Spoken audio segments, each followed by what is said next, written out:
Welcome everyone atom series part 9 में। और आज हम लोग जानेंगे एटॉमिक नंबर और मास नंबर के बारे में।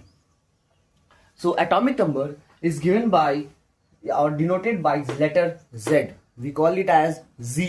ओके, तो एटॉमिक नंबर को Z से हम लोग रिप्रेजेंट करते हैं। इसका मतलब होता है नंबर ऑफ प्रोटॉन्स इज या फिर नंबर ऑफ इलेक्ट्रॉन्स, क्योंकि एक सिंगल एटम में नंबर ऑफ प्रोटॉन्स और number of electrons, neutral atom की बात कर रहा हूं मैं, वहां पे सेम होता है। तो ये जो नंबर ऑफ प्रोटॉन्स है या फिर नंबर ऑफ इलेक्ट्रॉन्स है वो एटॉमिक नंबर को रिप्रेजेंट करता है। सेकंड है हमारा mass number. Mass number means sum of the nucleons. Nucleons क्या है? प्रोटॉन और न्यूट्रॉन को कलेक्टिवली हम लोग न्यूक्लियॉन्स कहते हैं। क्या कहते हैं? न्यूक्लियॉन्स कहते हैं। That is proton plus neutron. ठीक है, और मास नंबर को हम लोग रिप्रेजेंट करते हैं लेटर ए से। So let's take an example and understand.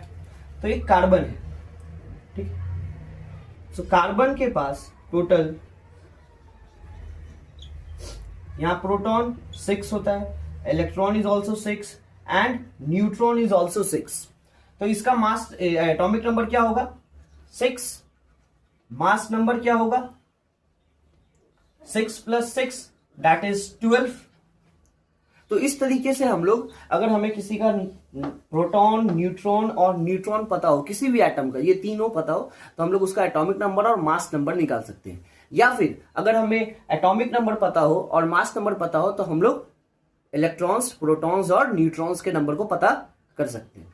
Now the question arise कि आखिर एटॉमिक नंबर और मास नंबर क्यों जरूरी है? तो ये प्रॉपर्टीज के लिए है।